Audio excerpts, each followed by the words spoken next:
ఎహెజ్కేలు 16వ అధ్యాయము 13వ వచనం. గోధుమలు తేనెయు నూనెయు నీకు ఆహారముగా అయ్యేగా నీవు మిక్కిలి సౌందర్యవతివై రానియగనంతగా అభివృద్ధి పొందుతివి. నా ప్రియమైన వారలారా, మన జీవితంలో అందంగా కనిపించాలని రకరకాలుగా ప్రయత్నం చేస్తూ ఉంటాం. ఎదుటివారు మనల్ని చూసేటప్పుడు చక్కగా నీట్గా కనిపించాలని మనం రెడీ అవుతూ ఉంటాం. కానీ యేసు ప్రభు వారు త్వరలో రాబోతూ ఉంటుండగా మనము వధువు సంఘముగా, అంటే ఆయనకు ఇష్టపడేవారుగా, ఒక వివాహం జరగాలి అంటే వరుడు వధువు ఇద్దరు ఇష్టపడాలి, వారి మీదకు మనస్సు రావాలి. అప్పుడే ఆ వివాహం ముందుకు వెళ్తుంది, వారు వివాహ జీవితంలోకి అడుగు పెడతారు. ఏమంటే మనందరికీ తెలుసు ఆయన త్వరలో రాబోతున్నాడు. ఈ మధ్యన ఒక న్యూస్ ఛానల్లో కూడా నేను ఆర్టికల్ చూశాను. అందులో ఏమని ఉన్నది అంటే, యేసు ప్రభు తిరిగి రాబోతున్నాడా? వాళ్ళకి ప్రశ్నార్థకం, రాబోతున్నాడా? అది నిజమేనా? మనకి సత్యం, హీ విల్ కమ్ సూన్, ఆయన రాబోతున్నాడు. వస్తున్నాం ఆయనకు మనం ఎలాగ ఎదురుపడాలి? వస్తున్నాం మనము, ఆయన తిరిగి వస్తున్న ఆయనకు మనం ఎలా ఎదురుపడాలో తెలుసా?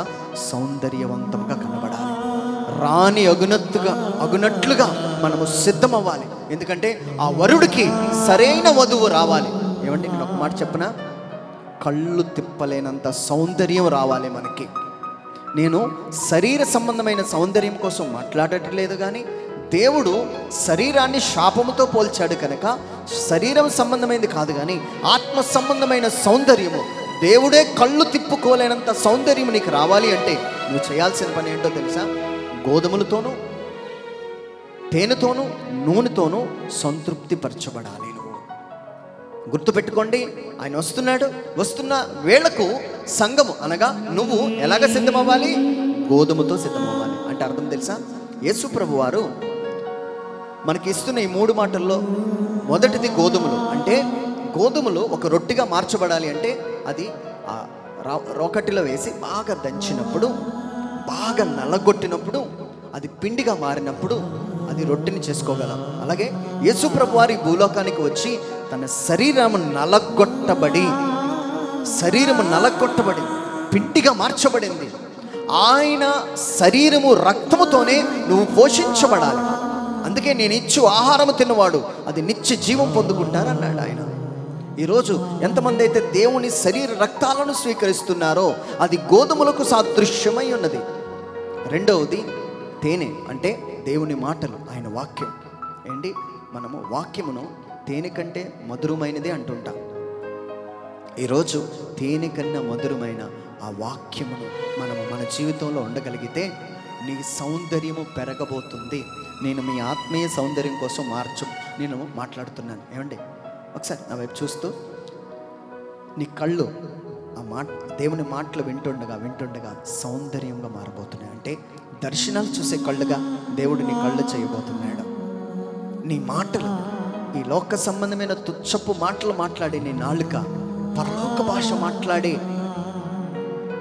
ఆత్మీయ రూపాంతరంలోకి చెక్కబడాలి. మనం సౌందర్యం పెరగడం అంటే నీ నాలుక భాషలు మాట్లాడాలి, నీ చూపు దేవుని దర్శనాలు చూడాలి, నీ వినికిడి దేవుని స్వరం వినాలి, నీ చేతులు దేవుని కార్యాలు చేయాలి. అది ఆత్మ సౌందర్యం. అవి జరగాలి అంటే తేనె లాంటి వాక్యమును నువ్వు స్వీకరించడానికి సిద్ధంగా ఉండాలి. ఏమంటే చర్చికి వెళ్ళండి, బలమైన మెసేజెస్ వినండి, దేవుని వర్తమానాలు వినండి, చర్చిలో పడుకుంటూ పోవద్దు. ఆ వర్తమానాలు వింటుండగానే దేవుడు నీ సౌందర్యమును పెంచబోతున్నాడు. మొదటిగా నలగొట్టబడిన ఆయన శరీర రక్తాలను తీసుకోవాలి. రెండవది వాక్యము చేత నువ్వు వాక్యమును స్వీకరించి పుష్టిగా తయారవ్వాలి. మూడవది నూనె పరిశుద్ధాత్మకు సాదృశ్యమైనది. దేవుని ఆత్మను పొందినవాడిగా నువ్వు ఉండాలి. ప్రతిరోజు నీ ఆత్మ అభిషేకమును పోగొట్టుకోకుండా నిత్యము ఆత్మ చేతను నింపబడినప్పుడు, ఆ నూనె చేత నింపబడినప్పుడు, ఆ నూనె ఉన్నంతసేపు వెలుగుతూనే ఉంటుంది. మరలా చెప్తున్నాను, నీలో నూనె పరిశుద్ధాత్మ ఉన్నంతసేపు నువ్వు వెలుగుతావు. నేను మీతో ఎల్లప్పుడూ ఉండుటకు ఒక ఆదరణకర్తను పంపుచున్నాను. మీతో ఎల్లప్పుడూ ఉండుటకు ఒక ఆదరణకర్తను పంపుచున్నాను. ఆయన మీతో ఎల్లప్పుడూ ఉండి మిమ్ములను సర్వసత్యములోనికి నడిపించును.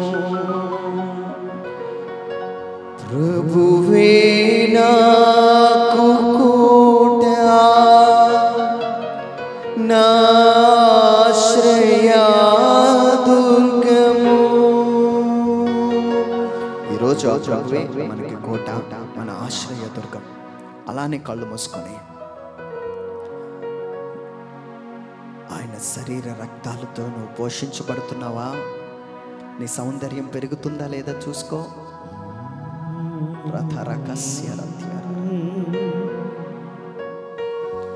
రోజు ఆయన వాక్యం విని సౌందర్యం పెంచుకుంటున్నావా? గుర్తుపెట్టుకోండి, నువ్వు వాక్యం వింటుండగానే నీ సౌందర్యం పెరగబోతుంది. నీ మాటలు, నీ చూపు, అలవాట్లు అన్నీ మచ్చలు మడతలు పోతాయి. యేసయ్య రూపంలోకి మనం మార్చబడతాం. Thank you Lord, thank you, thank you Jesus. Yesayya నామమే పరిమళ తైలము, నా తోడై నిలచి క్షేమముగా నన్ను దాచి.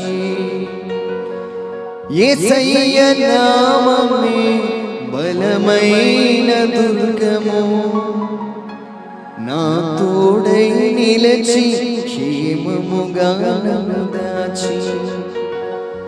నన్నెంతగానో కరుణించి పవిత్ర లేఖనాలతో ఉత్తేజింపచేసెనే. నన్నెంతగానో కరుణించి పవిత్ర లేఖనాలతో ఉజ్జీవింపచేసెనే. అవునయ్యా, పవిత్ర లేఖనములతో తేనెలాంటి మాటలతో మమ్మల్ని ఉజ్జీవింపచేయమని, నిత్యము నిరతము నీ రక్తము మాంసములతో మమ్మల్ని బలపరచమని, నూనెతో ఆత్మచేత మమ్మల్ని నింపి పరిపూర్ణ సౌందర్యముగా మమ్మల్ని తీర్చిదిద్దమని యేసయ్య నామములో ప్రభువా, వాక్యం వింటున్న ప్రతి బిడ్డ మీదకి నీ అభిషేకము దిగి వచ్చునుగాక. నీ రక్త మాంసములు వారిని బలపరచునుగాక. తేనెలాంటి మధురమైన వాక్యములు వారి జీవితాన్ని స్థిరపరచునుగాక.